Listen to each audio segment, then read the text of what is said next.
Bismillahirrahmanirrahim. Assalamualaikum warahmatullahi wabarakatuh. Waalaikumsalam warahmatullahi wabarakatuh. Bismillahirrahmanirrahim. Alhamdulillahi rabbil alamin. Wal akibatu lil muttaqin. Wala udwana illa 'alal zalimin.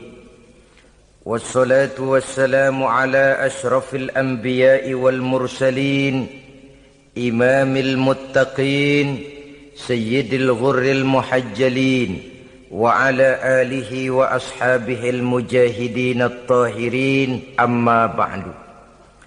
Saudara-saudara kaum muslimin rahimakumullah.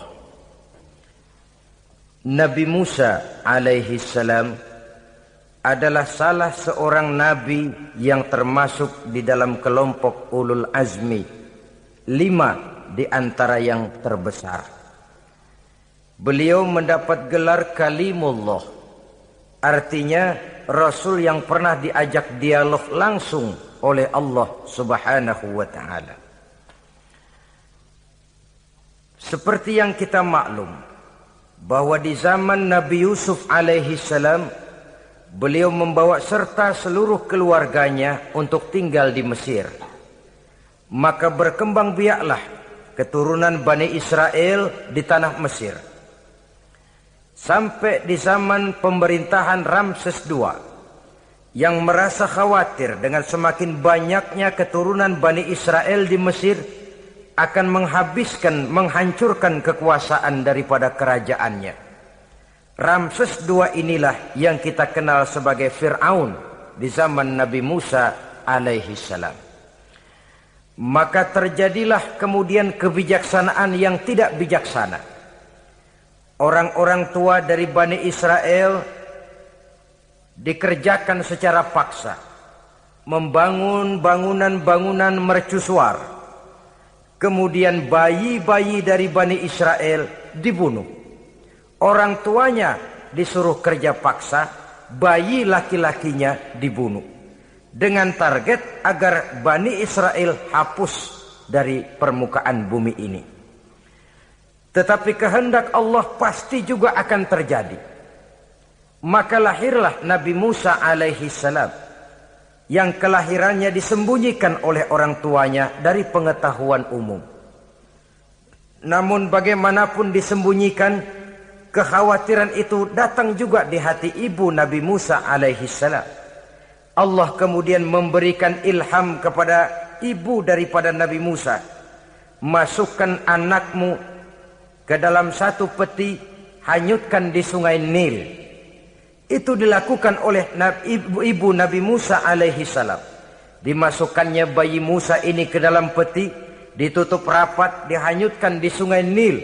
Kemudian ibu tadi memerintahkan saudara perempuannya untuk mengikuti kemana peti ini hanyut di bawah arus sungai Nil. Adapun peti ini kemudian hanyut dibawa oleh arus sungai Nil, memasuki istana Fir'aun. Maka permaisuri atau istri daripada Fir'aun melihat peti hanyut itu, diperintahkan tentaranya untuk mengambil peti tadi.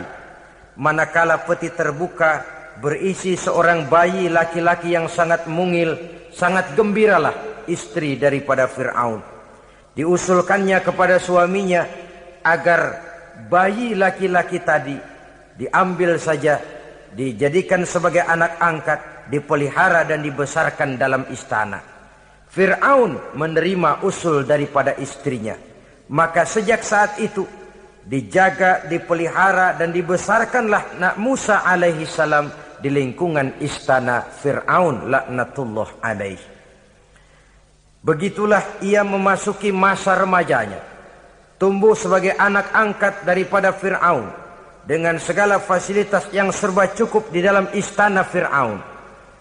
Sampai pada masanya di mana ia kemudian menyadari bahwa ia sebenarnya bukan dari keturunan orang-orang Mesir, tapi berasal dari keturunan Bani Israel. Sehingga satu hari ketika ia keluar dari istana, ia bertemu dengan orang yang sedang bertengkar. Satu dari keturunan Bani Israel, satu lagi dari orang Mesir. Musa membantu orang Israel ini melerai perkelahian, tapi kemudian Nabi Musa memukul orang Mesir tadi, dan memang hebat, sekali pukul mati. Saudara-saudara, tidak sengaja Nabi Musa itu hanya memukul, memberikan peringatan, tapi mati. Ini disembunyikan oleh Nabi Musa, tapi bagaimanapun disembunyikannya, akhirnya toh tahu. Apalagi Fir'aun sejak awal memang sudah mendapat firasat. Jangan-jangan inilah yang banyak diramalkan oleh dukun-dukunku, ahli nujum di istanaku, bahwa akan lahir seorang anak laki-laki dari keturunan Bani Israel yang akan menghancurkan kekuasaanku, memusnahkan kerajaanku. Jangan-jangan ini orangnya. Sejak hari pertama menemukan bayi Musa, Fir'aun sudah punya firasat ke arah itu. Tapi karena kalah oleh desakan istrinya, maka diterimalah Musa untuk dibesarkan di dalam lingkungan istana. Sehingga akhirnya oleh karena perasaan bersalah ini, Nabi Musa melarikan diri. Melarikan diri dari istana Fir'aun. Setelah nyata-nyata bahwa dia memang keturunan Bani Israel. Melarikan dirilah Nabi Musa alaihi salam keluar dari Mesir menuju negeri Madian.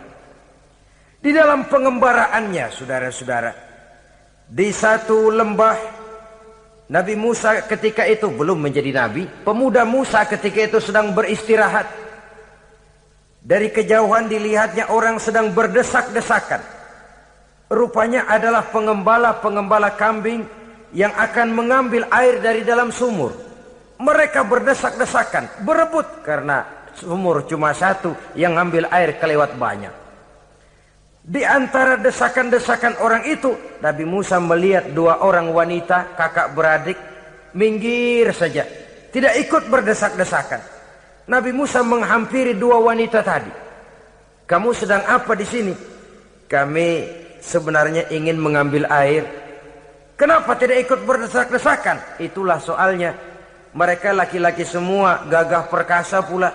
Kalau kami ikut berdesak-desakan, bagaimana jadinya kami? Biarlah kami mengalah menunggu sampai mereka selesai semuanya, baru kami akan mengambil air. Mengertilah Nabi Musa bahwa wanita kakak beradik ini demikian halus akhlaknya. Gak mau berdesak-desakan sama orang laki. Budi pekertinya sedemikian luhur. Tungguin aja dah, ntar juga beres. Kalau semua udah kan pada minggir, kita nggak pakai berdesak-desakan. Saudara hadirin, menyadari kodrat kewanitaannya, sehingga berdesak-desakan itu saja sudah dianggap bisa mengurangi citranya sebagai wanita. Biar dia ngalah aja, tungguin ntar juga rapi. Bukan malah ikut ngerangsek. Enak nih berdesakan sama orang laki nih, lumayan nih.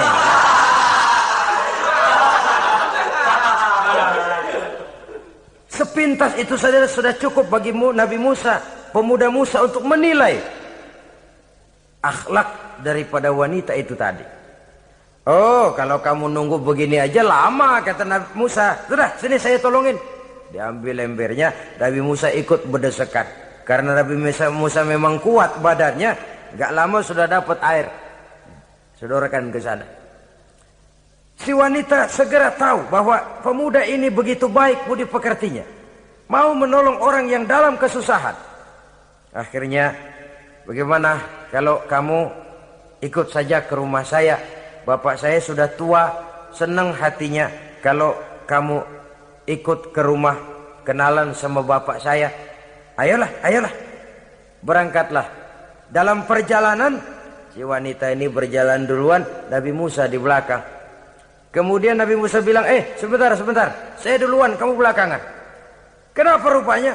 Angin nakal bertiup menghembus pakaian si wanita, sehingga memberikan gambaran yang agak jelas tentang warna, bentuk, postur badan si wanita itu tadi. Sekarang Musa yang menunjukkan budi pekerti yang luhur. Gak mentang-mentang ditiup angin. Nah, mumpung nih.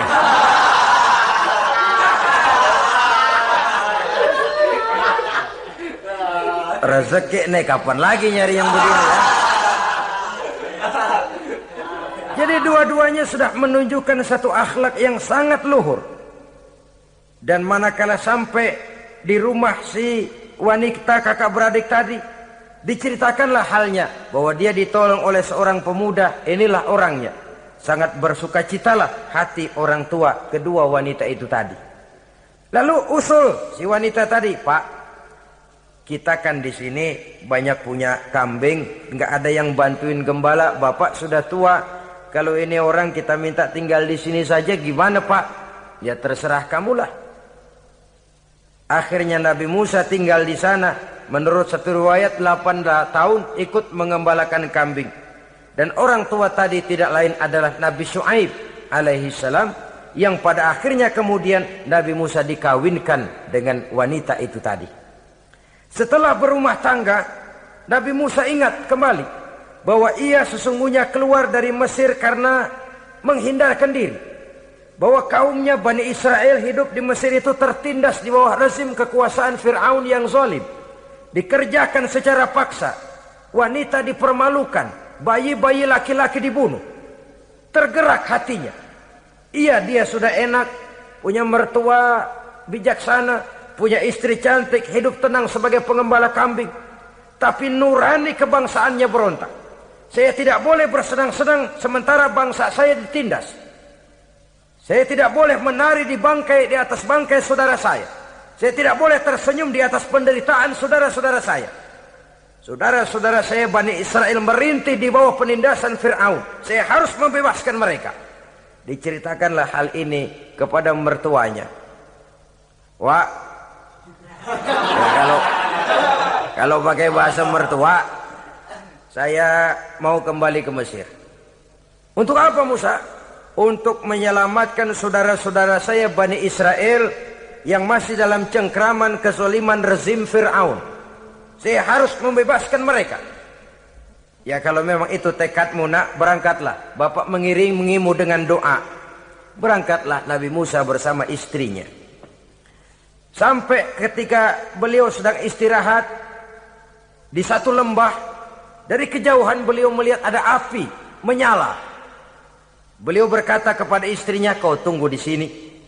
Tidak lama saya akan kembali. Saya akan menghampiri api itu. Berangkat Nabi Musa ke arah api menyala tadi. Makin didekati makin terang sinarnya. Sampai kemudian terdengar suara, ya Musa, inni ana rabbuka fakhla' na'laik. Innaka bilwadil muqaddasi tuwa wa ana akhtartuka fastami' lima yuha. Wahai Musa, akulah Tuhanmu, bukalah terompahmu. Sesungguhnya engkau berada di satu lembah yang disucikan bernama lembah tua. Aku telah memilihmu Musa, dan sekarang dengarlah apa yang diwahyukan kepadamu.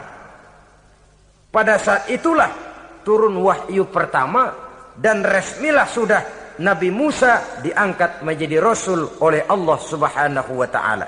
Di satu lembah di Bukit Tursina. Apa wahyu yang pertama turun? Bunyinya, innani anallah, la ilaha illa ana fa'budni. Sesungguhnya aku inilah adalah benar-benar Tuhanmu. Tidak ada Allah selain daripada aku. Maka hendaklah engkau hanya beribadah menyembah kepada aku. Ini umum saudara. Semua Rasul yang diutus Allah, inilah ajaran prinsipnya. Anallah, la ilaha illa ana. Akulah Allah Tuhanmu. Tidak ada Tuhan lain selain Allah. Semua Rasul membawa ajaran ini. Oleh sebab itu, bukan hanya sekadar percaya kepada Tuhan saja yang penting. Sudahlah, pokoknya kan percaya kepada Tuhan. Iya, Tuhan yang mana?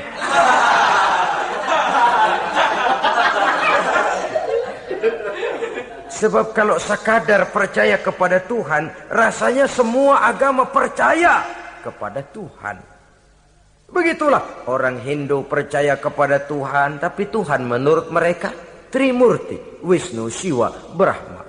Orang Buddha percaya kepada Tuhan, tapi Tuhan dalam pandangan mereka ada Tuhan kecil Hinayana, ada Tuhan besar Mahayana. Orang Majusi juga percaya kepada Tuhan, tapi Tuhan dalam pandangan mereka ada Tuhan kebaikan namanya Ahriman, ada Tuhan kejahatan namanya Ahura Mazda. Orang Nasrani juga percaya kepada Tuhan, tapi Tuhan kata mereka dalam bentuk Trinitas, Tuhan Anak, Tuhan Bapa, Ruhul Kudus. Ini semua Tuhan dalam pandangan mereka.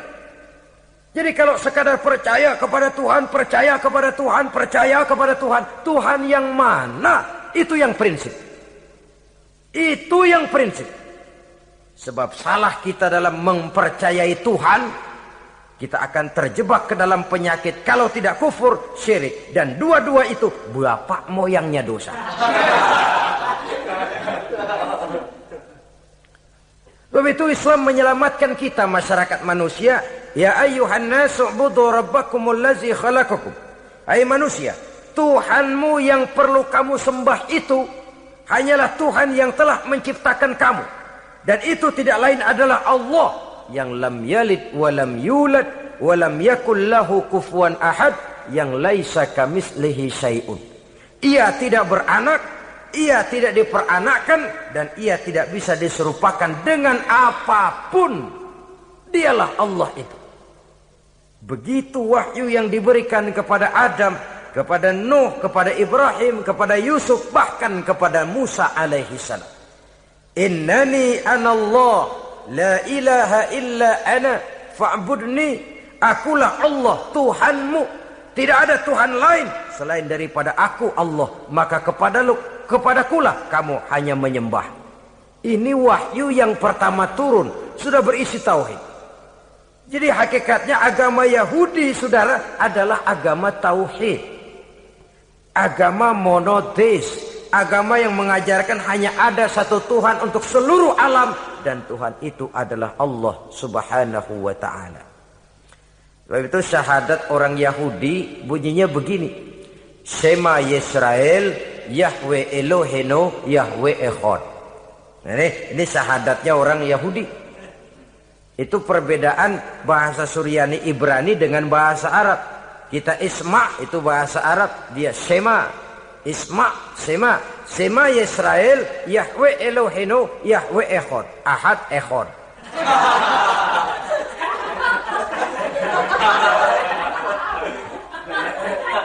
Maksudnya jelas, Shema Yisrael, Yahweh Elohenu, Yahweh Echad. Dengarlah hai Israel, Tuhan kita ialah Tuhan yang Esa.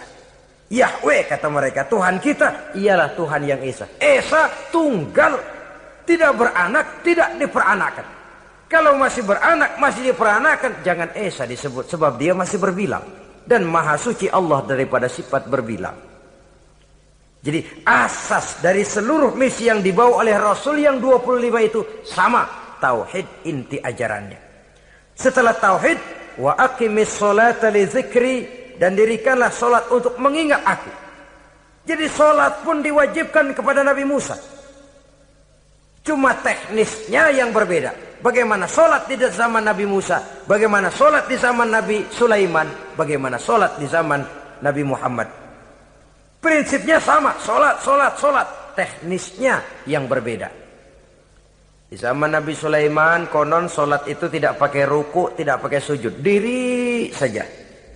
Makanya Nabi Sulaiman itu menurut riwayat meninggalnya dalam posisi berdiri. Artinya apa? Dalam keadaan solat beliau itu. Bukan diri ngejedek kayak kita nungguin bus, bukan.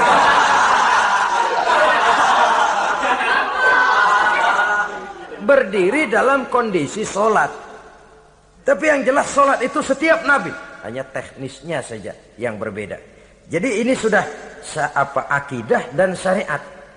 Akulah Allah Tuhanmu, tidak ada Tuhan lain selain aku. Ini kan akidah. Yang kedua, wa aqimis sholata li dzikri, syariat. Dirikan solat untuk mengingat aku. Inna sa'ata atiyatun, sesungguhnya kiamat itu pasti akan datang. Ini juga sudah urusan beriman, percaya kepada yang gaib. Saudara-saudara kaum muslimin rahimakumullah. Setelah mendapat wahyu ini, turunlah perintah Allah kepada Nabi Musa. Apa kata Allah? Izhab ila fir'auna innahu tagha. Sekarang Musa, berangkatlah kamu menuju Fir'aun. Ia telah melampaui batas. Berangkatlah kamu ke sana Musa, hadapi Fir'aun, sampaikan dakwah ini. Ia telah melampaui batas. Innahu tagha. Ia telah berlebih-lebihan. Nah, saudara-saudara, jadi dua fungsi sudah.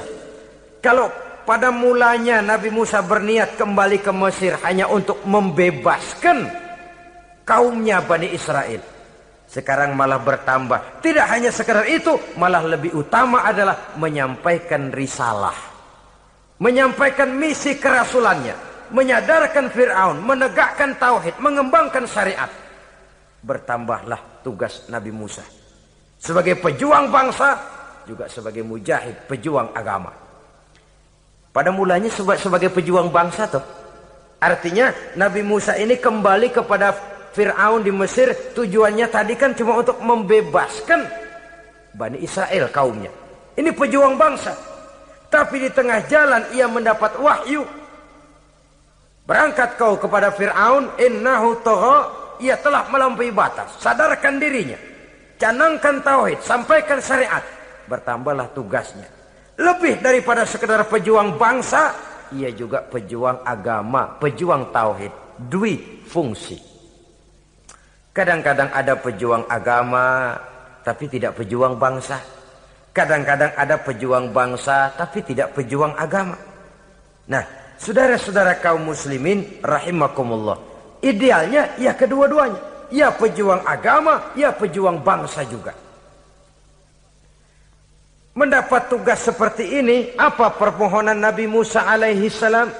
Beliau berkata, Qala rabbi syrah li sadri, wa yassir li amri, wahlul 'uqdatam min lisani yafqahu qawli, waj'al li waziran min ahli, Haruna akhi, usdud biha uzri. Ini permohonan Nabi Musa. Ketika dilantik menjadi Rasul, diberikan tugas, berangkat kau ke Mesir, sampaikan risalah ini kepada Fir'aun, karena ia telah melampaui batas. Apa permohonan Nabi Musa? Rabbi syrah li sadri, ya Allah, lapangkan hati saya. Wa yassir li amri, mudahkan urusan saya. Wahlul 'uqdatam min lisani, buka kebekuan lidah saya. Yafqahu qawli, sehingga mereka mengerti apa yang akan saya bicarakan. Ini kondisi dasar. Memulai satu perjuangan dengan persiapan dasar.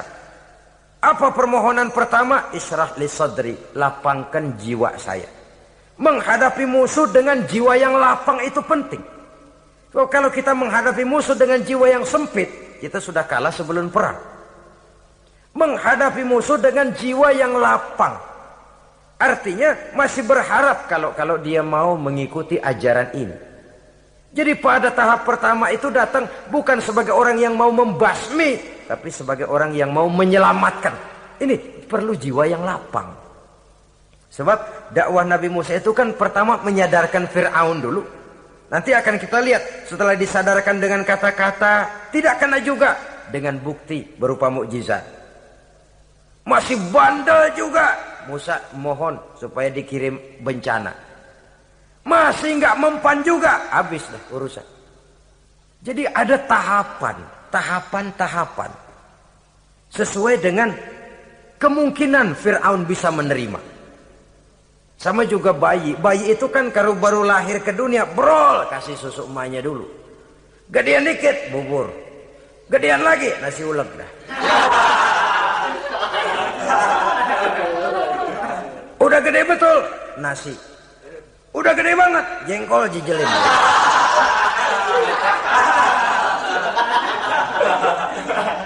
Jadi ada semacam tahapan.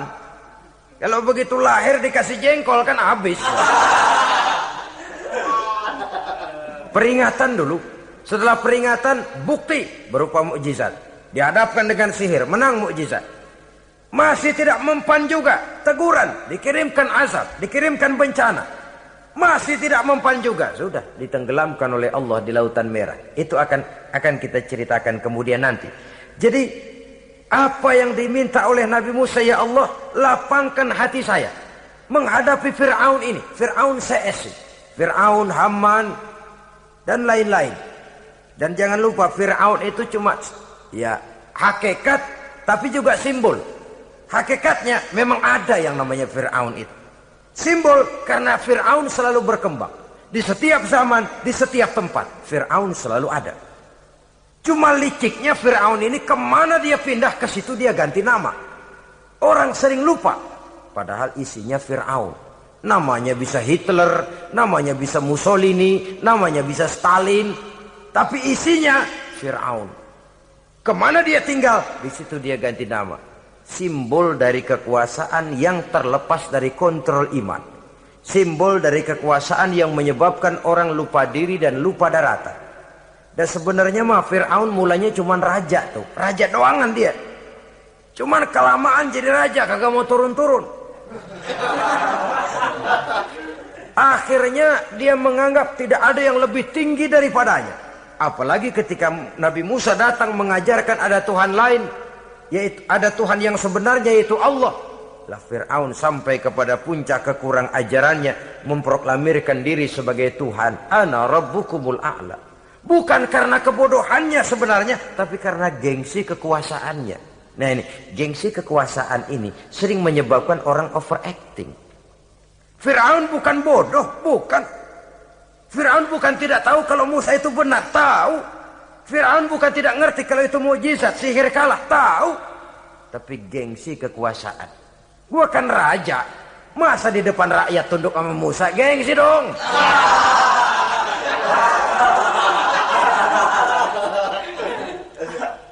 Cobalah lihat, gengsi kekuasaan sering membuat orang mau menginjak-injak kebenaran, mau membohongi hati nuraninya sendiri, mau membohongi kolbinya, hatinya. Padahal itu sudah, orang kalau sudah hatinya sendiri dibohongin, apalagi orang lain, sudah manusia paling kejam itu. Cuma karena gengsi kekuasaan saja. Gengsi kekuasaan kadang menganggap remeh kecil Nabi Musa, kadang merasa besar di depan rakyatnya, tiba-tiba harus tunduk kepada dakwah Musa. Ntar dulu, ada apa sama Musa, dia kanyut, gue yang ngangkat. Iya toh, peristiwa di Sungai Nil itu. Karena aku yang nyelamatin, aku yang besarkan dia di istanaku. Gengsi kekuasaan sering menyebabkan orang overacting. Bukan karena kebodohannya, dia tahu itu benar, tapi dia berat untuk mengikutinya. Kenapa? Gengsi kekuasaan. Inilah watak Fir'aun. Oleh sebab itu Nabi Musa minta, ya Allah, lapangkan hati saya menghadapi orang kayak Fir'aun ini. Wa yassirli amri, dan mudahkan urusan saya. Ini orang berjuang itu, saudara, setelah segala taktik dan strategi dibicarakan, segala persiapan fisik disiapkan, jangan lupa wa yassirli amri, ya Allah, mudahkan urusan saya. Sebab sepanjang yang bisa kita lakukan hanyalah berusaha dan berusaha. Kepastian, ketentuan, hak prerogatif daripada Allah Azza wa Jalla. Kalau Allah memberikan kemudahan, satu dunia orang mau menghadang, no problem. Kalau Allah sudah memberikan kemudahan, satu dunia orang mau mendatangkan kesulitan, gak ada gunanya. Wa yassirli amri, mudahkan kiranya urusan saya ini, ya Allah. Karena sudah terbayang oleh Musa. Pertama, faktor psikologis.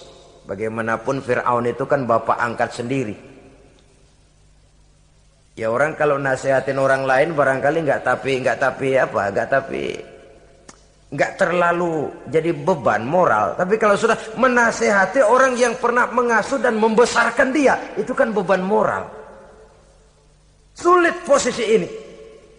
Apalagi kekuasaan mutlak berada di tangannya, tentaranya gagah perkasa. Wa yassirli amri, mudahkanlah urusan saya, ya Allah. Lapangkan hati, mudahkan urusan. Saudara-saudara kaum muslimin rahimakumullah. Permohonan yang ketiga dari Nabi Musa, setelah minta dilapangkan hati dan dimudahkan urusan, wahlul 'uqdatam min lisani, bukalah kebekuan lidahku. Satu riwayat menjelaskan bahwa Nabi Musa memang agak gagap kalau bicara.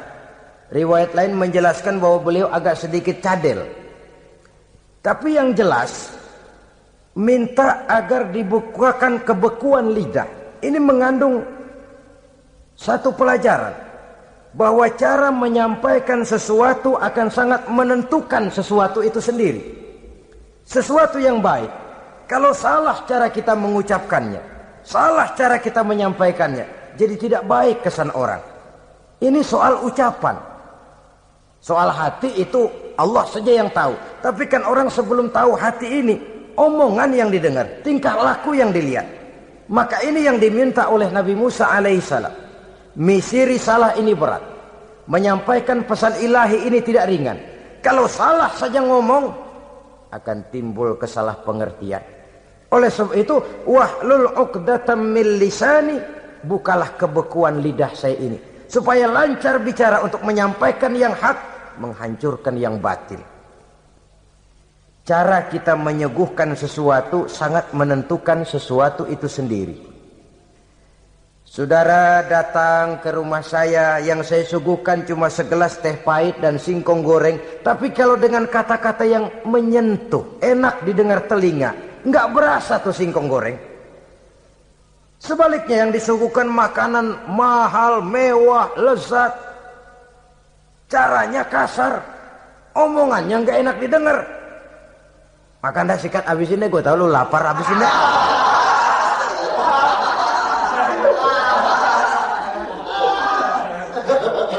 Rasanya biar lapar juga nahan juga gitu. Apa itu? Bukan makanannya yang tidak enak, bukan kita nggak doyan, bukan, caranya itu loh, caranya. Nah, Islam ini agama yang baik. Kalau disampaikan dengan kata yang tidak baik, akan timbul, oh Islam kok gitu ya. Nah ini yang tidak diinginkan oleh Nabi Musa. Wahlul 'uqdatam min lisani.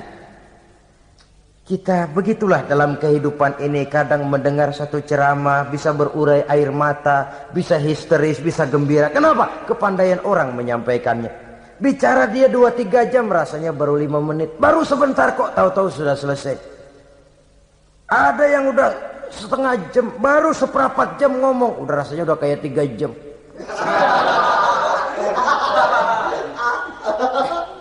Kita udah berbisikan, udah dah. Wahlul 'uqdatam min lisani. Targetnya apa? Yafqahu qauli, agar mereka memahami. Tentu lawannya agar mereka tidak salah mengerti, agar mereka tidak salah paham. Sebab kalau misi ini diterima dengan salah paham, dakwah tidak nyambung. Maka ini doa banyak dibaca, diamalkan oleh orang-orang mimbar yang sering pidato. Lapang hati melihat kerumunan orang banyak, tapi nggak dak-dikduk, nggak kena demam mimbar. Udara dingin tapi keringat, baju basah. Saudara hadirin yang saya hormati, lalu permohonan yang selanjutnya daripada Nabi Musa alaihi salam, waj'al li waziran min ahli, dan jadikanlah bagiku seorang pembantu dari keluargaku. Siapa? Haruna akhi, dia tidak lain adalah saudaraku Harun. Usdud biha uzri, akan saya limpahkan kepadanya segala beban-beban yang saya derita. Artinya orang berjuang perlu teman, nggak bisa sendirian. Nggak, bagaimanapun hebatnya kita tetap memerlukan bantuan daripada orang lain. Sendiri memang lebih baik daripada berteman orang jahat. Tapi berdua lebih baik daripada sendiri. Bertiga lebih baik daripada berdua. Makin banyak, makin baik. Untuk satu persoalan yang besar, memerlukan kebersamaan. Begitulah Nabi Musa memberikan contoh. Saya tidak bisa berjuang sendiri. Saya minta dibantu oleh saudara saya Harun. Jadikan dia pembantu saya. Tempat saya membagi suka dan duka dalam perjuangan ini. Tempat saya bercerita, tempat saya mengeluh, tempat saya melarikan persoalan. Sebab beban hati itu akan berkurang kalau kita ada tempat kita bercerita. Nah, saudara-saudara, berangkatlah Nabi Musa ke Mesir. Kemudian mulai menyampaikan dakwahnya kepada Fir'aun laknatullah alaih. Fir'aun mendengar Musa datang kembali. Kemudian terjadilah forum dakwah itu. Apa kata Fir'aun? Musa, kamu kemana saja? Saya pergi ke Madian. Apa yang kamu lakukan? Begini, begitu. Kamu melarikan diri? Pada mulanya iya. Dan sekarang apa maksud kamu datang kembali ke Mesir? Semula saya ingin membebaskan kaum saya Bani Israel. Lalu saya kemudian menerima wahyu dari Allah. Ditugaskan, diperintahkan langsung oleh Allah, Sang Maha Komandan, untuk datang menemui Tuhan, menyadarkan Tuhan dari kesesatan selama ini. Siapa Allah itu Musa? Allah adalah Tuhan saya dan Tuhan juga dan Tuhan seluruh alam ini. Baru nih Musa, saya baru dengar nih, ada yang begini nih. Tuhanlah pakai nggak kelihatan. Tuhanlah cuma satu. Yang Tuhannya banyak aja masih kelaparan.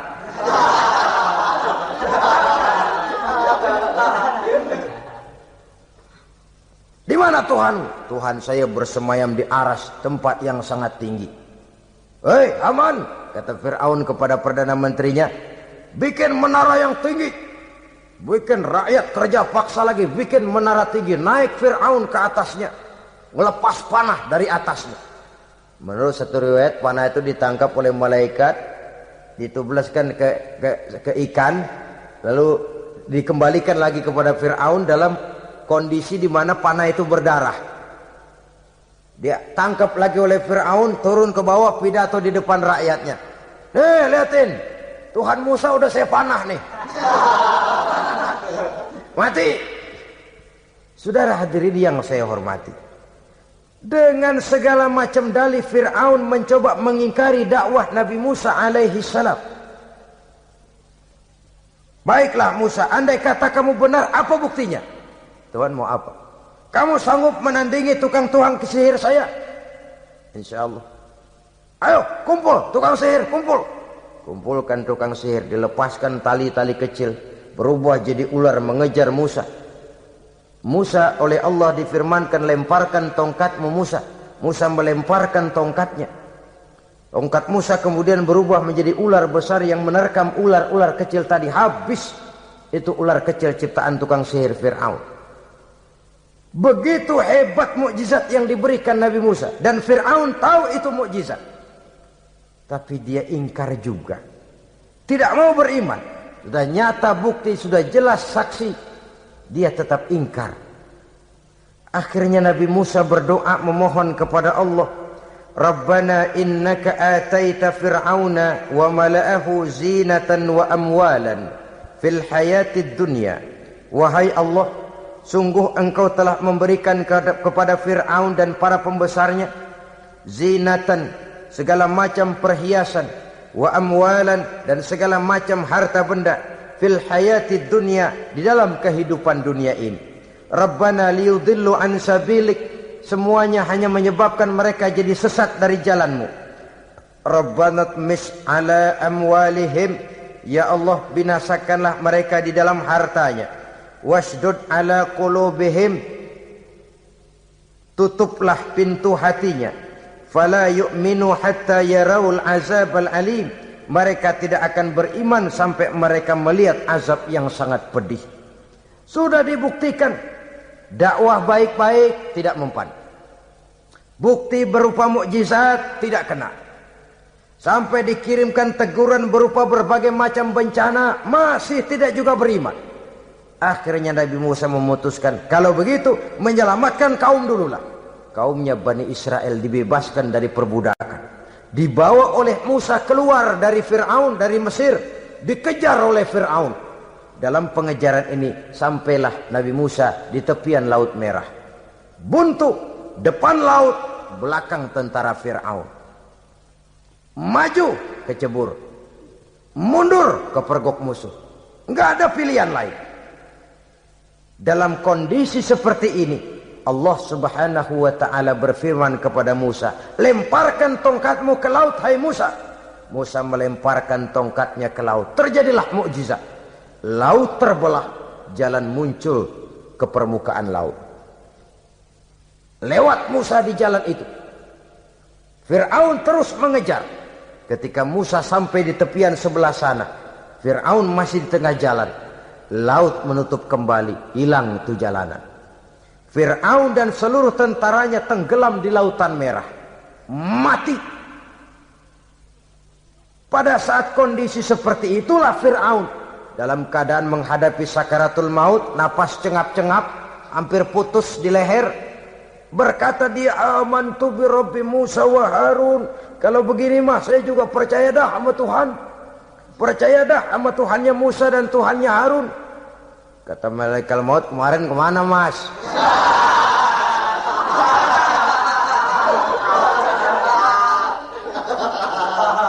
Sudah gini hari baru mau percaya, terlambat.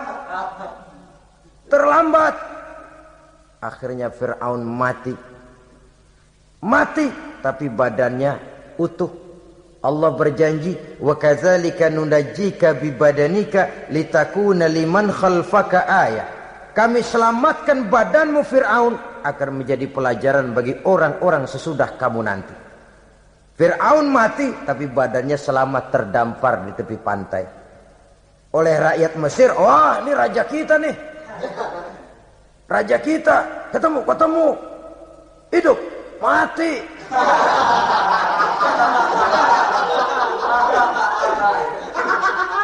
Kemudian sesuai dengan tradisi raja waktu itu, dimumilah badannya, diawetkan.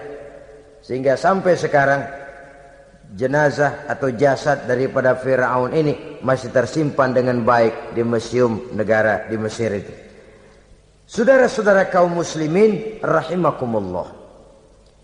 Jadi satu hal yang bisa kita ambil pelajaran daripada riwayat perjalanan dakwah Nabi Musa ini, bahwa dakwah menyampaikan risalah memang bukan jalan lurus dan licin bertabur bunga di kanan kirinya. Dakwah menyampaikan pesan agama, jalannya berliku, berbelok, menanjak, menurun, banyak onak dan duri di sekelilingnya. Yang paling makan hati adalah apabila sudah berdakwah kepada penguasa yang zalim, seperti halnya Fir'aun ini. Bagaimanapun ia punya kekuasaan, ia punya tentara, ia bisa menghitamkan yang putih, ia bisa memutihkan yang hitam. Kalau bukan iman yang jadi landasan moral dalam perjuangan, orang mudah frustasi. Kalau berdakwah kepada rakyat kecil, resiko kurang. Kalau berdakwah kepada para pengusaha, resiko kurang. Kalau berdakwah kepada kelompok-kelompok yang tidak memegang kekuasaan, resiko kurang. Tapi kalau sudah kelompok memegang kekuasaan, yang tersinggung gengsi kekuasaannya, disitulah resikonya sedemikian besar. Ini yang dihadapi oleh Nabi Musa alaihi salam. Tapi yang dijalaninya dengan tabah, dengan tekun. Karena kebenaran memang bisa ditekan, tapi satu hal yang jelas, kebenaran sama sekali tidak akan bisa dikalahkan. Buat sementara dia bisa ditekan, tapi lambat atau cepat dia pasti akan muncul ke permukaan, dan kebenaran jugalah yang akan tampil sebagai pemenang. Sebenarnya kurang apa Fir'aun? Kekuasaan mutlak berada di tangannya.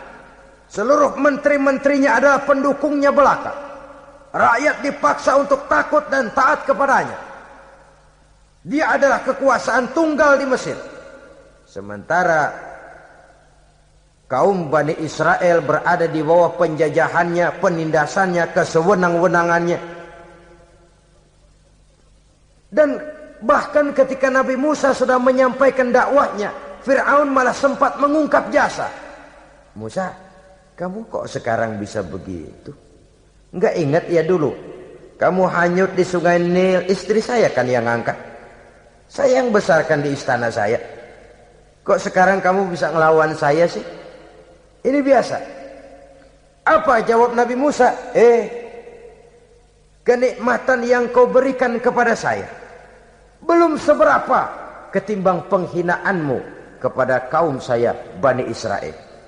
Jangan kau menyangka Fir'aun, kalau saya kau bikin senang, saya lalu akan mau mengkhianati bangsa saya sendiri. Tidak. Sama sekali kesenangan yang kau berikan kepada saya tidak akan menutup mata saya dari kondisi yang dihadapi oleh kaum saya, oleh umat saya. Mereka tersiksa, mereka menderita, mereka merana. Haruskah saya lupakan mereka cuma karena saya sudah tinggal di istanamu, engkau yang membesarkan? Padahal kau pun membesarkan saya bukan karena kemauanmu. Desakan daripada istrimu. Jangan ngitung-ngitung jasa Fir'aun. Andai katamu jasamu ada kepada saya, belum seberapa ketimbang penghinaanmu kepada bangsa saya Bani Israel. Di situ Nabi Musa menunjukkan sifat nasionalisme yang sangat tinggi. Rasa nasionalisme yang sangat mendalam. Kadang-kadang kan orang ya seperti di zaman penjajahan Belanda, karena diangkat jadi tuan tanah, bangsanya sendiri diinjak-injak. Karena diangkat jadi centeng dikit dah, kumis mbaplang dah, bukan main. Bangsanya sendiri diinjak-injak. Fir'aun mengingatkan ini. Kalau cara kita, lo gede di sini, makan di sini, segala macam di sini dah. Masa lupa kacang sama kulitnya? Kasarnya mah lu bisa begini nih Musa, nih gue yang rawatin lo. Saya yang menjagamu, mengangkatmu dari sungai Nil. Masa sekarang sudah gede begini kamu mau berhadapan dengan saya? Punya pikiran dong dikit kalau cara kita. Mikir dong, mikir. Dulu lagi kanyu di Nil, siapa yang angkat? Musa tidak membantah. Betul itu Fir'aun, betul. Tapi apalah artinya semua itu ketimbang penghinaan yang engkau berikan kepada bangsa saya? Saya tidak mungkin menari-nari di atas bangkai umat saya. Saya tidak mungkin bersenang-senang di atas penderitaan kaum saya. Dan saya tidak mungkin senyum ceria di atas derita daripada kaum saya. Dengan tidak melupakan jasamu, saya tidak akan merubah pendirian saya. Saya ingin membebaskan penjajahan. Saya ingin membebaskan kaum saya Bani Israel dari belenggu penindasan. Kalau engkau sudah tidak mau mendengar dakwah yang saya sampaikan, tidak mau bertuhan Allah, tidak mau menyembah kepadanya, tetap dengan keangkuhan dan kesombonganmu sekarang ini, okelah, berjalanlah dengan keyakinanmu. Tapi saya harus membebaskan kaum saya Bani Israel. Saudara-saudara kaum muslimin rahimakumullah. Itulah jalan dakwah, jalan menyampaikan risalah agama, risalah Islam. Sekali lagi, bukan jalan lurus bertabur bunga. Tapi agama memberikan ajaran, balighu anni walau ayat. Sampaikan dari aku walaupun cuma sekedar satu ayat saja.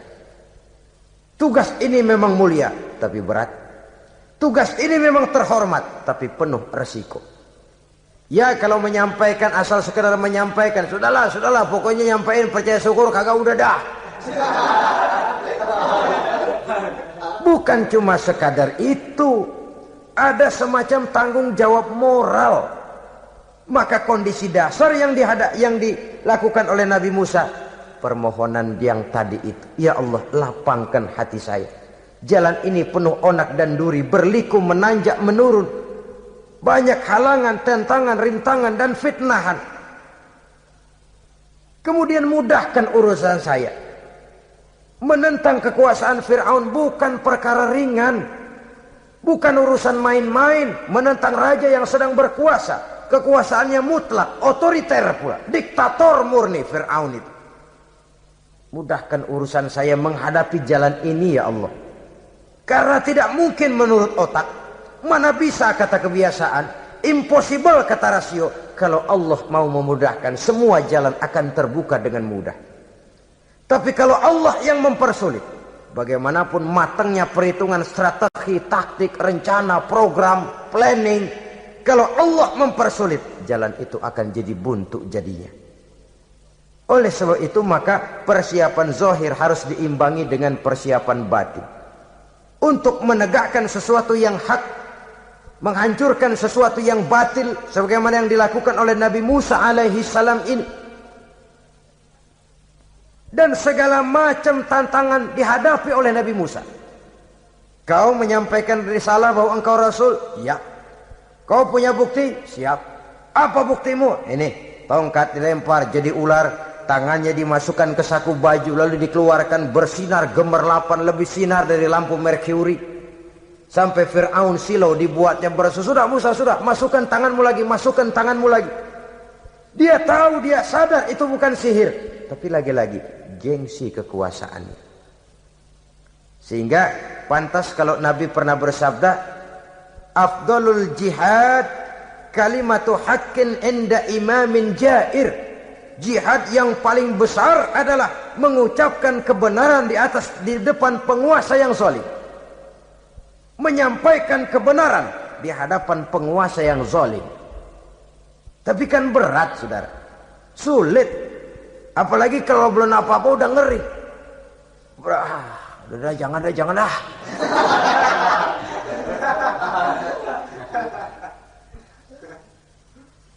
Itu sebabnya Ishrah li sadri, lapangkan hati saya.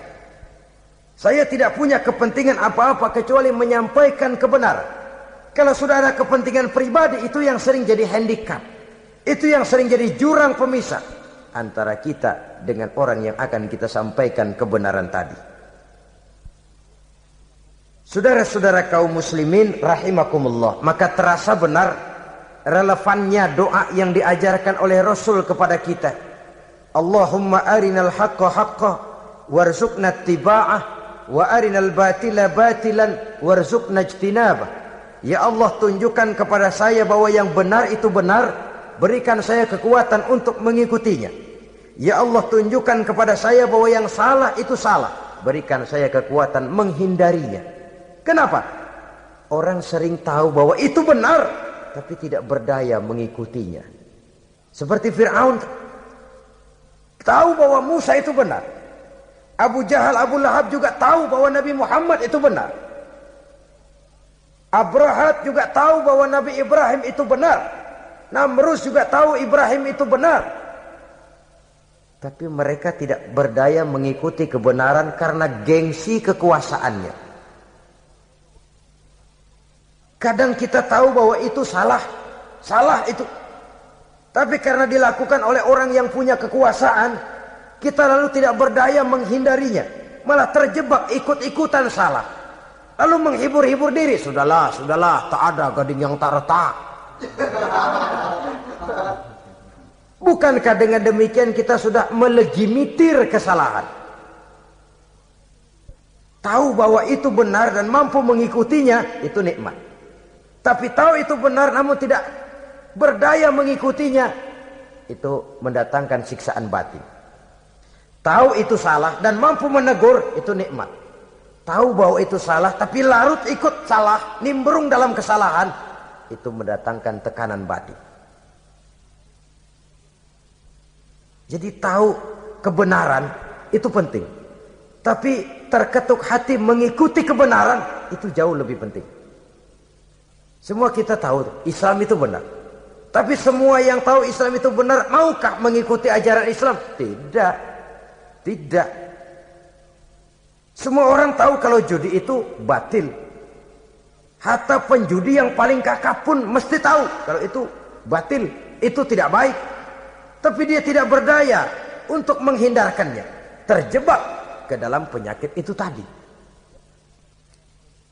Oleh sebab itu, saudara-saudara kaum muslimin yang saya cintai, tidak ada satu ucapan yang lebih baik. Dalam istilah Quran itu Allah menjelaskan, wa man ahsanu qawlan mimman da'a ila Allah wa amila salihan wa qala innani minal muslimin.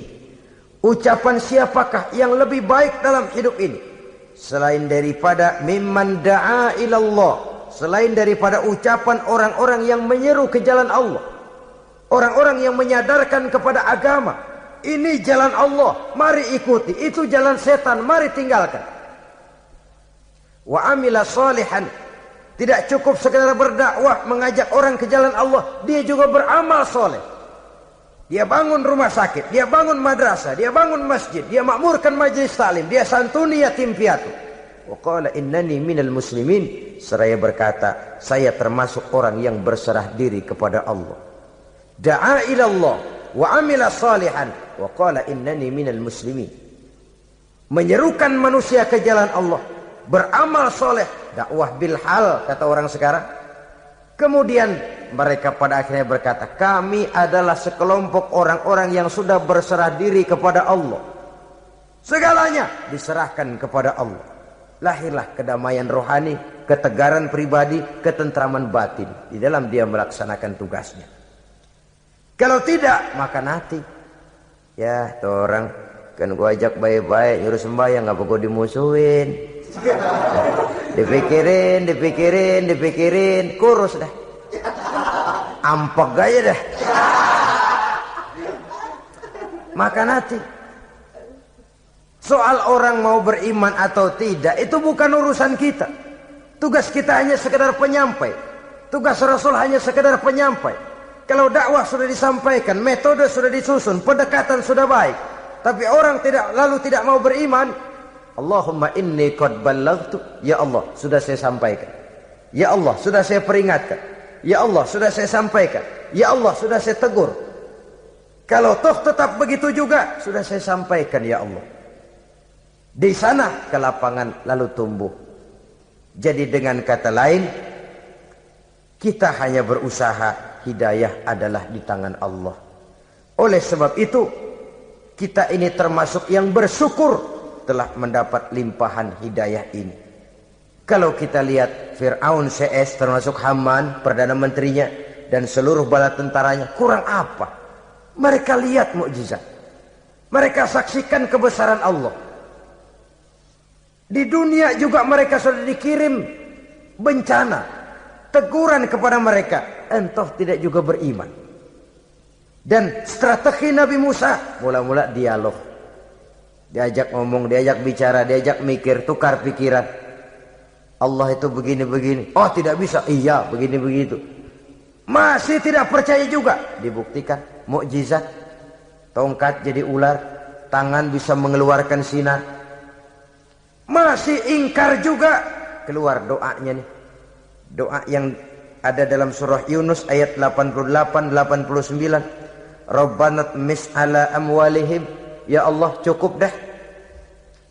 Seruan sudah disampaikan, peringatan sudah diberikan, mukjizat sudah mereka lihat, tapi enggak juga mau beriman. Buresin aja harta bendanya dah. Habisin dah. Dikasih perhiasan kehidupan dunia. Innaka ataita fir'auna wa mala'ahu zinatan wa amwalan. Dikasih harta, kesenangan dunia, bikin sesat. Habisin aja dah. Wastud ala qulubihim, hatinya empat dah. Udah dipatri, udah enggak mempan apa-apa. Sudahlah ya Allah. Wala yu'minu hatta yaraul azabal alim. Rasanya mereka memang enggak bakalan mau beriman kalau belum melihat azab yang sangat pedih.